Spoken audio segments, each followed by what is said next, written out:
Just a heads up before we begin, this episode contains graphic references to acts of violence and language that might not be suitable for young people. Listen with care. Previously on Very Scary People, the police arrest and interrogate the only living member of the DeFeo family, Ron DeFeo Jr., and not long after, the man who lost his entire family in a single evening became suspect number one. After hours of questioning, Ron Jr. confessed to killing them all. But then his story shifted a few times. So it would be up to a New York jury to decide the fate of Ron Jr. The trial would be the longest in Suffolk County history, and by now, the DeFeo family murders and the subsequent criminal trial was national news. DeFeo admits that he killed his sister Dawn, but he insists only after she killed their parents, two brothers, and another sister. It's October 14th, 1975, nearly a year after the murders of 6 members of the DeFeo family in Amityville, New York. Ron DeFeo Jr. sat in county jail in Riverhead, New York, awaiting his trial. After an arraignment in a grand jury proceeding, his time in criminal court had come. Today, Ron Jr. would finally come face-to-face with the judge and jury in the people of New York State versus Ronald DeFeo Jr. Inside the courtroom, it was tense. Peggy Jambra never imagined she'd be here. In the jury box, beside her fellow citizens, determining the fate of a man accused of brutally murdering his family, a man who had insisted he wasn't fully aware of his actions that night. It would be a lot easier for me to admit that I killed everybody in the house and I was stoned on drugs. I don't know what I was doing because of blackouts. And it would have been a lot easier, and that would have been the end of this. Peggy was a brunette in her mid-20s and had never been to court before being called to jury duty in today's trial. She was a secretary and happily married. Her only courtroom exposure came from watching Perry Mason, that fictional criminal defense attorney from the Earl Stanley Gardner novels and the TV shows that followed. So I grew up watching Perry Mason, and it was just a very different experience where everyone who was called in to testify, they were not sitting in the courtroom. They would come in from the outside. And I thought, oh, that's how it really works. So I found it fascinating. There were quite a few elements of this trial that wouldn't end like a Perry Mason episode, Peggy would soon discover. As she watched Ron Jr. enter the courtroom, she realized he was nearly her age. I wanted to believe that he wasn't responsible because he was 1 year younger than I was. So all I could think of was, he has his whole life ahead of him. I hope that he didn't realize what he was doing. But Peggy knew she had to set her personal feelings aside. She had a job to do. She couldn't show any sympathy for Ron Jr. She had to focus on the task at hand, listening to hours of testimony and sifting through evidence, like gruesome snapshots of the 6 departed DeFeos, to determine Ron Jr.'s fate. I took a pack of peppermint lifesavers and put it in my pocket that day. And I figured, in case I feel nauseous, I have my peppermints. The pictures were graphic and depicted bloody murder scenes from 112 Ocean Avenue. They were hard to look at, not something you'd see on daytime TV. But again, it was part of my job to do it, so I did it. And day after day, Peggy had a front row seat to the spotlight that had been fixed on Ron Jr.'s criminal trial. It would last 7 weeks. More than 4 dozen people were called to the stand, and at the end, Ron Jr. would testify. Sitting in the courtroom, which was now packed with spectators waiting for the final act of this show, sat Ron Jr. He had long hair, the kind that was in style in the mid-70s. He had a mustache that he sometimes tugged at. A lot of people might describe him as a hippie. When he finally took the stand, Peggy and the other jurors had so many questions. Questions they hoped would at last be answered by Ron Jr. himself. From HLN, this is Very Scary People, the Amityville Murders. I'm your host, Donnie Wahlberg. This is Episode 5, The People versus Ronald DeFeo Jr.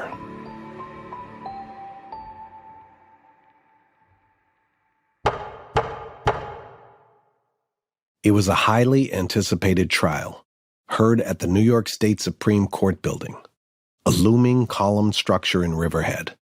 The media covered the trial day in and day out. And from day one, walking into the courtroom with his lawyer, it was clear that Ron DeFeo Jr. was a bit off. He seemed blasé about being on trial for murder, disinterested in the whole affair.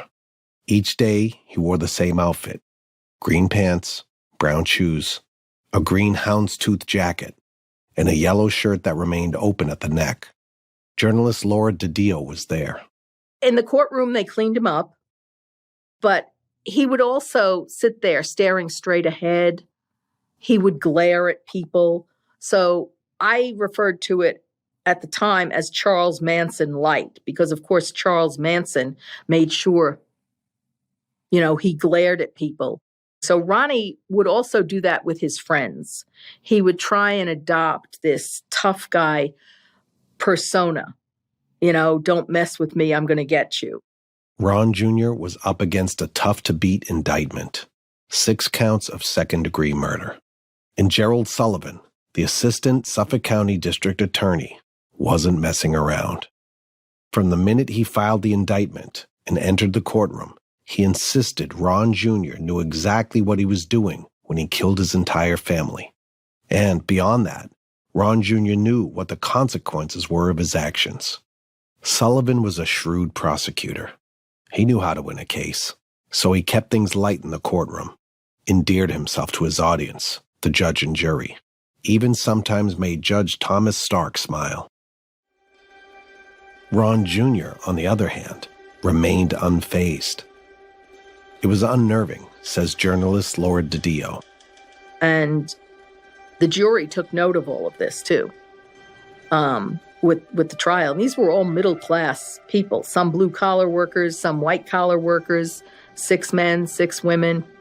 Makes you wonder what Ron Jr. thought the purpose of this trial was. Did he really want to be found innocent and walk free? He was, he was in court and he was just adopting his attitude. I'm cool. One day, I'm big bad Ronnie DeFeo Jr. Maybe he thought if people saw him as emotionless, they'd think he couldn't possibly have committed this heinous crime.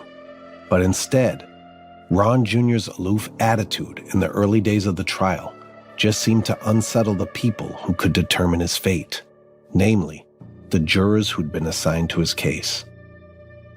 Remember Peggy Jambra, the brunette Perry Mason fan? She was the youngest juror. I don't remember when I got the notification, but I remember the day that I was leaving the house to go to, the courthouse, and it came on the radio that they were picking jurors that day for the DeFeo case. And I remember turning to my husband and saying, "Oh no, I'm going to be on that case." And he said, "Now, what are the odds?" But there I was. The first day of the hearing in 1975, Peggy felt uneasy about being in the same room as Ron Jr. And, because he had the right to be there. And it was just, I had never been in a courtroom before. So I was a little nervous. I was 25 years old. He didn't look like this mass murderer. And, I took the oath that I wasn't biased either way, and I wasn't. And I just said, let me listen and see what the story is. Peggy took her juror duty seriously. In this criminal trial, she didn't let what was being printed in the newspapers or shown on TV sway her thoughts. Her job was to remain impartial, to hear and consider the facts from the prosecution and the defense. She was so earnest about honoring her solemn pledge to the people of New York that she had her husband cut the articles about the trial out of the newspapers so she wouldn't see them. I didn't want to be influenced by anything. So after it was over, he had this whole, this whole box full of newspaper articles. Ron Jr. had a hard time finding the right team to defend him. The court would appoint him a lawyer, and he would immediately find a reason to fire them. Laura DiDio says he even went so far as attacking one of them. But finally, the clerk of the Suffolk County Court assigned Ron Jr. an attorney that stuck, William Weber, of the law firm Frederick Mars and Bernard Burton. The firm was based in Patchogue, Long Island. Weber was different. He was affable and confident. No one knew it at the time, but Weber would play a profound role not only in the outcome of Ron Jr.'s trial, but in the future of that house where the horrible murders happened at 112 Ocean Avenue. In the legacy, you could say, of the Amityville murders. Here's Laura. William Weber was extremely energetic, and he did more in the first couple of days than Ronnie's prior court-appointed attorneys had done in the months before the case. He was a bit more respectful of William Weber. Maybe he thought he had a better shot at getting off. Right off the bat, Weber came in with what he thought was a strong strategy, an insanity plea. Weber thought this was the strongest approach to convince a judge and jury to grant Ron Jr. a lighter sentence. Being found guilty of 6 counts of second-degree murder would certainly put him away for life. If his defense team could prove that Ron Jr. was suffering through a mental health crisis the night of the murders, maybe he wouldn't be judged so harshly for killing his family, and it could potentially get Ron Jr. real help.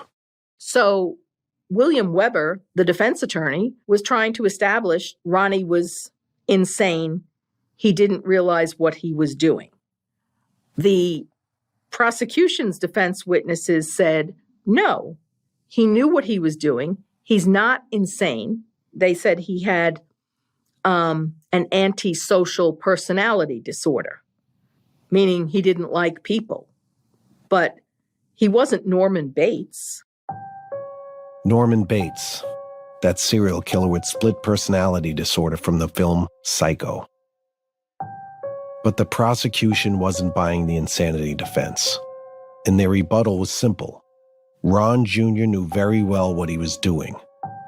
They were determined to prove Weber wrong. So they called a forensic psychiatrist named Dr. Harold Zolan to the witness stand. In his testimony, Dr. Zolan said Ron Jr. was a person with an antisocial personality. But the psychiatrist made it clear that Ron Jr. was an adult with the capacity to know the difference between right and wrong, that he understood the consequences of his actions. But Weber wasn't going to give up that easily. So he called a forensic psychiatrist of his own, named Dr. Daniel Schwartz, to testify. Dr. Schwartz described Ron Jr. as a paranoid psychotic who didn't know killing his family was reprehensible. Here's Peggy. They were trying to show that he didn't know what he was doing. He didn't know what he was doing would be the defining argument of the trial. As the psychiatrist testified, Ron Jr. just stared ahead, uninterested, disengaged.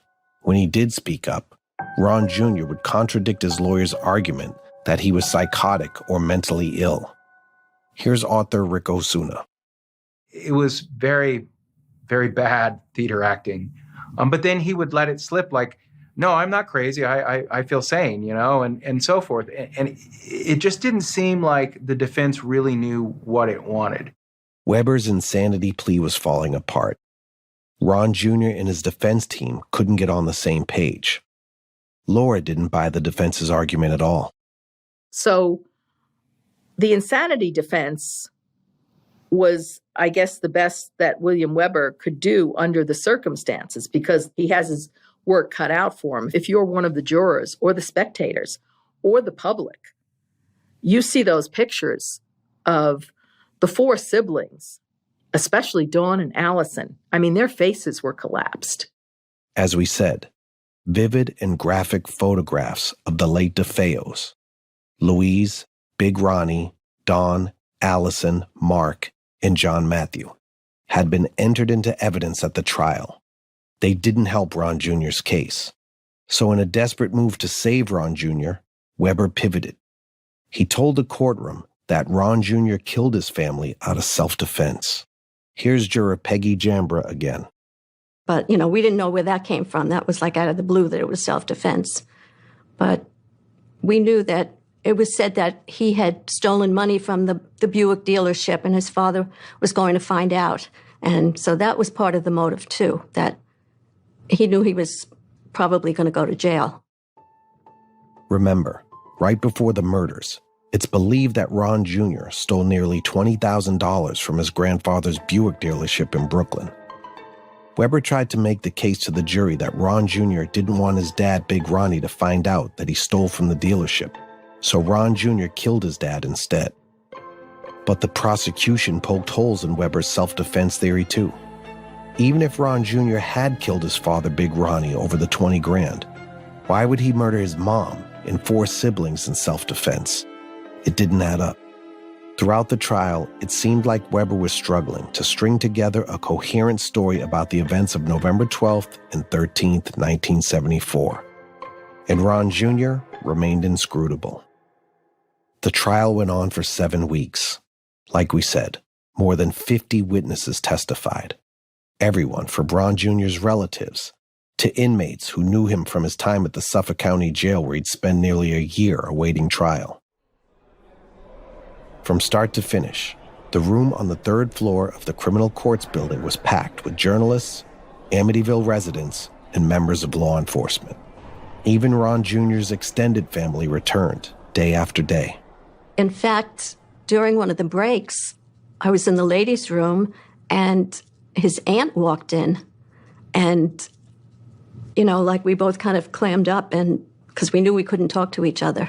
And I just, walked out very quickly because his aunt was there every day. And as the days went on, the defense and prosecution would go back and forth presenting more and more evidence, from police photographs to the .35 caliber Marlin rifle that had been identified as the murder weapon. Each day, Ron Jr. would sit there and stare straight ahead.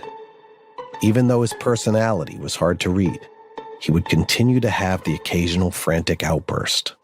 According to news reports from the time, he threatened to kill his aunt and the assistant district attorney in court. This freaked everyone out, the jurors and the spectators, and it certainly didn't help Ron Jr.'s case. When it was time for Ron Jr. to testify, he wouldn't give Weber or the prosecuting attorneys a straight answer about what happened the night his family was killed.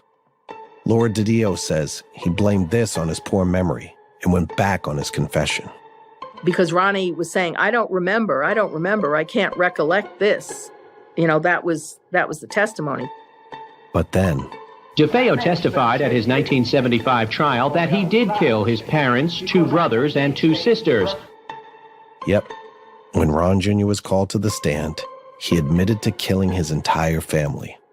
His mother, Louise, his father, Big Ronnie, his sisters, Dawn and Allison, and his brothers, Mark and John Matthew. Here's Peggy. He never really had any affect. He just sat there until he was called to testify. And then when he testified, he got I think he was trying to act a little, like outraged. And he said, yes, I did it. I killed them all. Laura remembers Ron Jr.'s exact words. It all happened so fast. Once I started, I couldn't stop. It happened so fast. Ron Jr. said under oath he killed them all. Here he is speaking to a film documentary crew in the 90s. 6 people were dead. It was bad if 1 was dead. I don't want this coming back on me. I try to conceal the crime. I was scared. I didn't want to come to jail for this. And with a confession like that, jail time was all but guaranteed. It's almost as if Ron Jr. had planned the lead up to this moment of truth. All 7 weeks of confusion and chaos, dramatic pleas of insanity and self-defense.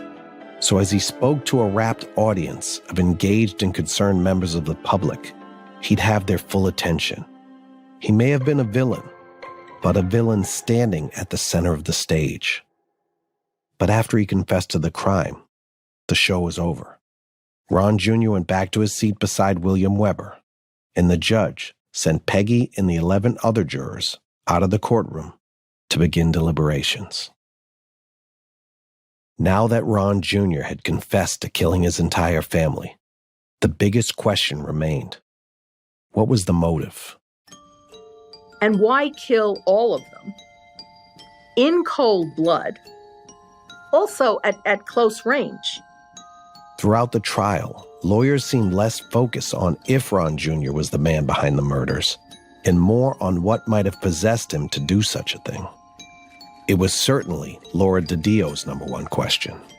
I mean, if you were going to kill your sisters and brothers, I mean, you get that he hated the father. And the mother was next to the father. But why kill the brothers and sisters? Because he didn't want any witnesses? But how do you do that at close range? That's chilling. Laura's question is a good one. It's possible that Ron Jr. killed his siblings so that he had a chance of getting away with murder. No witnesses. But Laura has a second theory.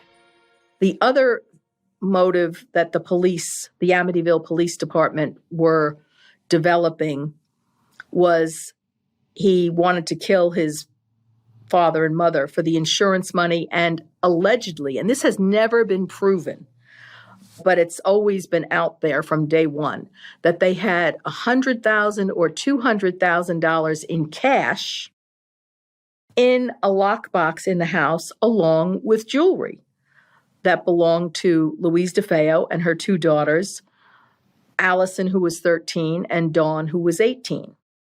But here's the thing. The money and jewelry, apparently kept in a lockbox at 112 Ocean Avenue, was never found in the house, Laura says. And Sullivan, the prosecutor, never brought in any witnesses who could have shed more light on this theory, that Ron Jr. might have killed his family for the insurance money, or for $200,000 in cash, or for family jewels. So the unanswered question of motive remained. After Ron Jr.'s confession, like I told you, it was time for the jury to huddle and decide on a verdict. Well, the verdict, I mean, again, William Weber was facing, it was like climbing Mount Everest, okay?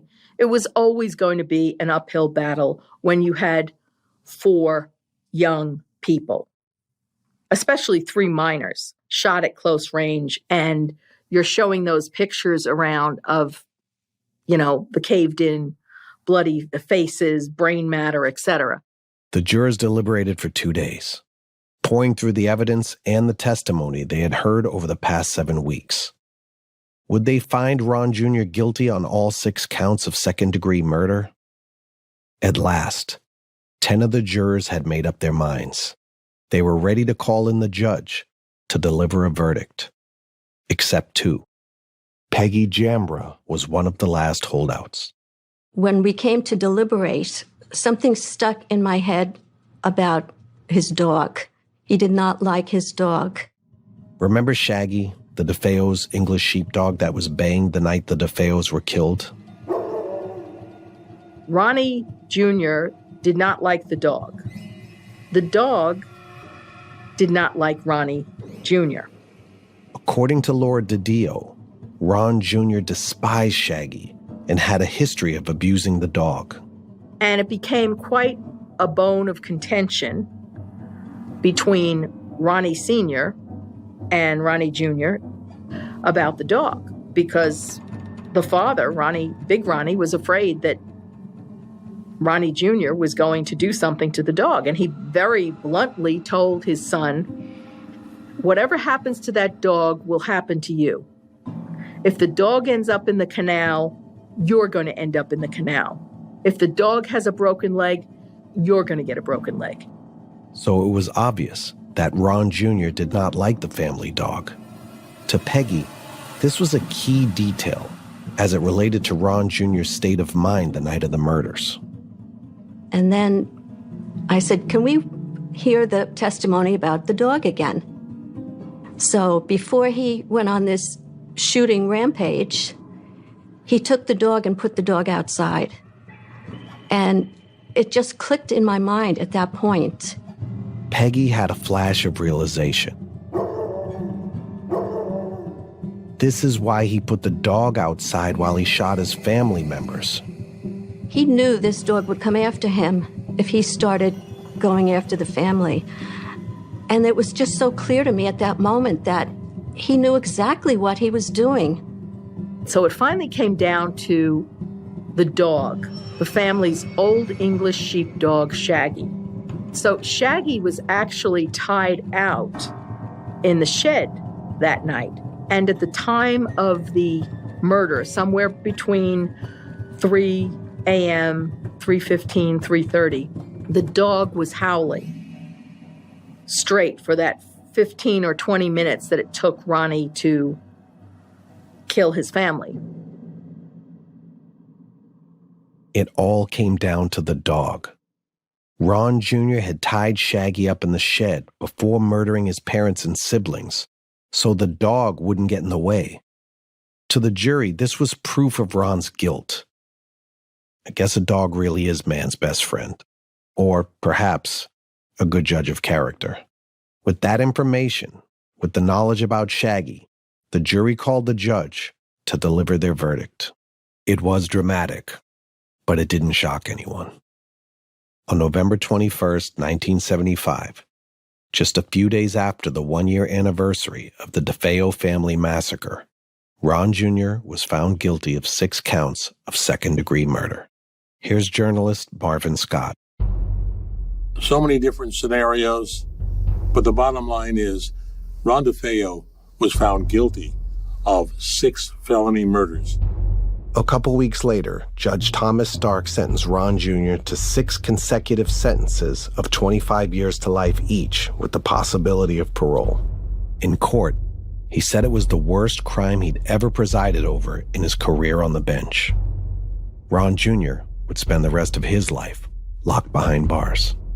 Judge Stark, in his sentencing decision, made it a point to say, it is my recommendation that he never be released on parole, because I think he will go out and try and do something again. I believe he is a clear and present and future danger to society.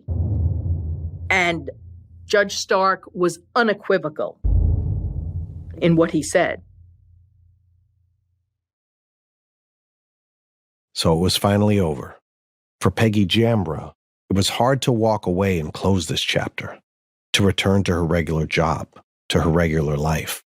When she finally left the courtroom, she was overcome by it all. I actually collapsed in the hallway, and the juror in front of me caught me before I hit the ground. I was a mess. I just started crying, and I didn't know if I was crying for him, if I was crying for his family. I think I was crying for all of it, for the whole, just the horror of it. I had never experienced anything like that before. And in that moment, Peggy was certain about 2 things. She'd never want to sit on another jury again, and she'd never regret voting to send Ron Jr. to prison. I knew that he is where he deserves to be. But it's still hard to think of someone that young the rest of their life, being away. If it had been a death penalty case, I never would have been on it, because I don't believe in the death penalty. Rick Osuna has a slightly more complicated view of Ron Jr., or Butch, as he likes to call him. Butch was involved in the murder of his family. He was guilty of that. There are reasons why he participated in the murder, and they weren't very good reasons, but he was 23 at the time. He was desperate. He was pushed to his breaking point by his father. They all were. So something bad was going to happen, and the DeFeos, ultimately the 3 young children paid the biggest price. 6 DeFeos were dead, and there was no bringing them back. It wouldn't ultimately matter why Ron Jr. killed his family. What was certain was that he was headed to prison for a long, long time. Ron DeFeo Jr. would serve his sentence at the Green Haven Correctional Facility in Beekman, New York, before being transferred to the Sullivan Correctional Facility in Fallsburg, New York. It's an all-male, maximum security prison, surrounded by trees and greenery. He would repeatedly seek parole and attempt to appeal his case. Sometimes Ron Jr. would say he was guilty of killing his whole family, but other times he'd say he was innocent and that it wasn't him at all. Ronald DeFeo, now 40 years old, has been in jail ever since that horror in Amityville back in 1974. The longer Ron Jr. was in prison, the more his account of what happened on November 13, 1974, would shift and evolve. Nearly 2 decades after the mass murder, Ron Jr. claimed he didn't act alone that night. We told you that version of his story in our last episode. But DeFeo's new attorney says there's new evidence that DeFeo's sister Dawn committed the mass murder and that DeFeo himself just killed her out of rage. He did kill his sister. He will admit that readily, but he did that in a fit of rage after having just seen his 5 other family members killed. Even behind prison walls, he granted interviews to reporters. Here's one he gave 3 decades after being charged, in which Ron Jr. answers a reporter's questions about why his sister Dawn would have been motivated to kill. You've had 31 years to think about this. Why do you think your sister would have done that? I know why. She hated Allison. Allison was going to grow up to be a beautiful young girl. She hated that. So you think she was jealous of Allison? I know she was. Now, why would she kill the boys? I mean, think about it. How are you going to explain this the next day? To the kids. How are you going to explain what happened? They heard the noise. They heard the gunshots. The neighbors heard the gunshots. So you think it'd be easier to explain with the boys' My death? mother and father, we could have got away with it. I mean, so many people wanted to kill him, we could have got away with that. During his time in prison, Ron Jr. made friends with another inmate named Daniel Janis. Hi, I'm Daniel Janis. I'm a writer, I'm a journalist, and I'm an ex-con. Daniel's nickname was the Apologetic Bandit because he would rob people and then end up saying sorry. Go figure. Anyway, Daniel came from a pretty stable middle-class family. His dad was a writer and his mom worked for a bank. As a young boy, Daniel spent time at Amityville. Daniel was almost 30 years younger than Ron Jr. and had grown up hearing old wives' tales about Ron Jr.'s home on Ocean Avenue, how it was haunted, possessed with demonic spirits. The story stuck with him for years. Daniel fell deep into drug use in college. He says that 2 years within graduating from NYU, he had a full-blown heroin addiction. A year after that, my credit cards ran out, and I still had a $100 a day heroin habit. Being naive and a bit of an amateur, I decided, well, what else could I do but would try robbery.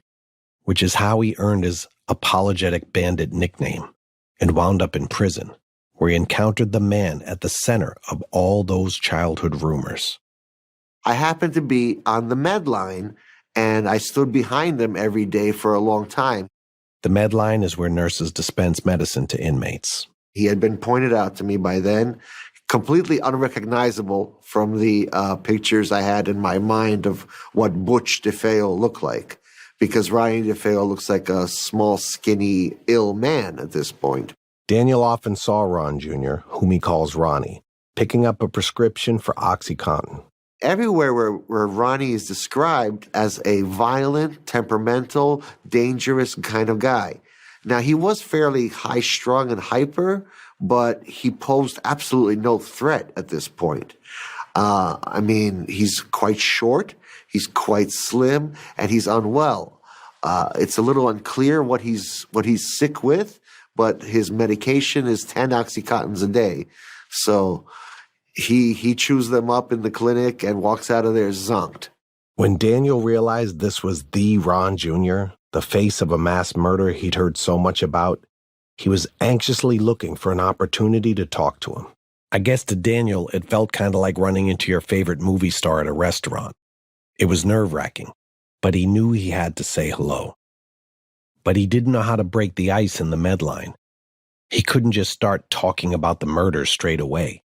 He wanted Ron Jr. to trust him. He wanted to show Ron Jr. that they had something in common.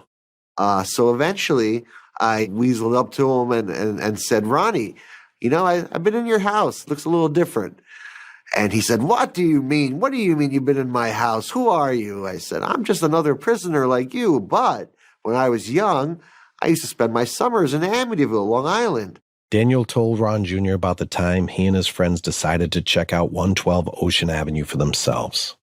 And we swam over the canal one Halloween night to go take a look at the devil's room under the stairs. I was 13 when I did it, and I was 27 when I was talking to him. So years and years had passed. But it gave me a way to start talking to him. And I spent the next 3 years occasionally, maybe once or twice a week, having a 15, 20-minute long conversation with him in the Medline. Ron Jr. seemed interested in striking up a friendship of sorts, and he opened up a little bit to Daniel. Soon, Daniel started to feel like Ron Jr. was just a regular guy. They sort of built a bond. Daniel felt connected to him. Kind of forgot that this man was accused of killing his entire family. He was just a nice older guy from the same town that I knew as a kid. My grandparents have passed on, so for me it's very pleasant nostalgia to talk about Amityville. Perhaps what sticks out the most was the last day I spent with Ronnie, where he seemed to admit his crime. And then immediately tell me that I misunderstood him. Daniel was 2 weeks away from being transferred to another facility, so he pressed Ron Jr. for more details. And I said, maybe you wanna tell me what really happened? It was hard to even understand what he was saying. He mutters when he talks. He has a big beard, so you can't even see his mouth. But he seemed to be saying, fuck it, they had it coming. And I said, what? They had it coming? So you did do them all, huh? You killed them all. He's like, well, I'm not saying that, but I'm not saying I didn't.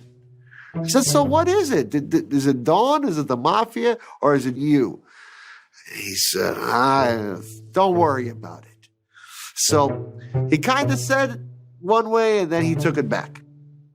So maybe Daniel didn't get new information about who was responsible for the murders that night. But he felt he had uncovered something else. Outside and inside the prison walls, Ronnie had fans like him. And the story of the DeFeo murders was evolving in an unexpected way. Ronnie DeFeo. There is a community of people who are really into him. So what does that mean? First of all, there's buyers of artifacts, Ronnie DeFeo artifacts. Every time Ronnie went to a visit in prison, he would have to leave his ID card with the cops. When he would leave to go back to the cells, the cops would say, hey, sorry, we lost your ID card, but you don't have to pay $2 to get a new one. Just tell Joe we got you. And he would go get a new ID card. This is because of eBay, because those ID cards are worth enough money on eBay that the cops would pocket them and sell them. Daniel says Ron Jr. embraced his newfound fandom. He even went so far as selling locks of his hair by mail. Once he even let out a big breath into a plastic bag and shipped it out in a manila envelope. Ron Jr. also had a new hobby in prison. He began painting. And yes, people bought his paintings too. That's an unpleasant fact of life, but there's enough morbid people in this world to spend good money on things like this, and Ronnie has no problem benefiting from that. In prison, Ron Jr. was a hotshot. He was a celebrity, and he knew it. But over time, the outside world forgot about Ron Jr. Back at 112 Ocean Avenue, where all 7 DeFeos once lived, the Dutch colonial home was returning for a second chapter. Everything points to one thing, that house was infested by something that comes from the bowels of the earth. The only thing about that house that's haunted was Ron DeFeo. He's the haunted individual, not the house. The house would become a bonanza for moviegoers and crime junkies.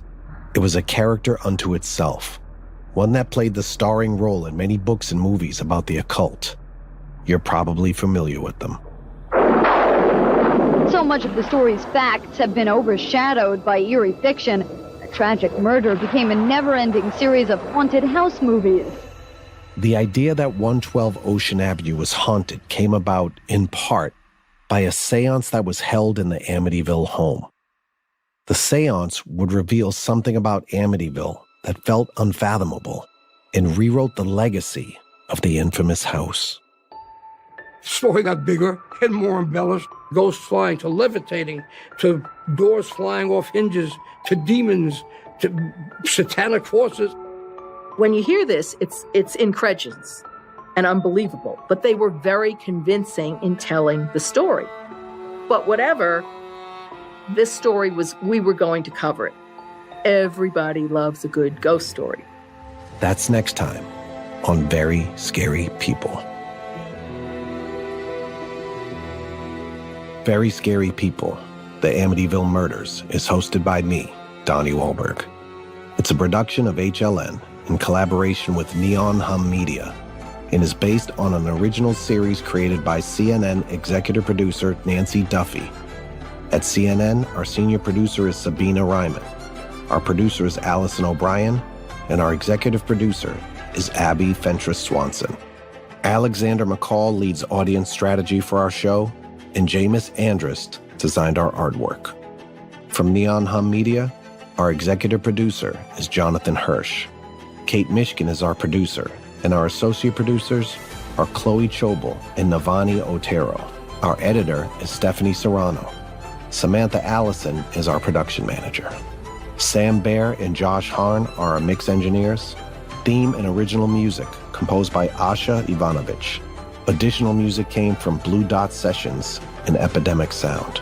Special thanks to Tara Lawrence, Michael Reyes, Courtney Coop, Tamika Balance-Kalasny, Ashley Lusk, Robert Mathers, Christian DeChateau, Lisa Namaro, and John Dianora.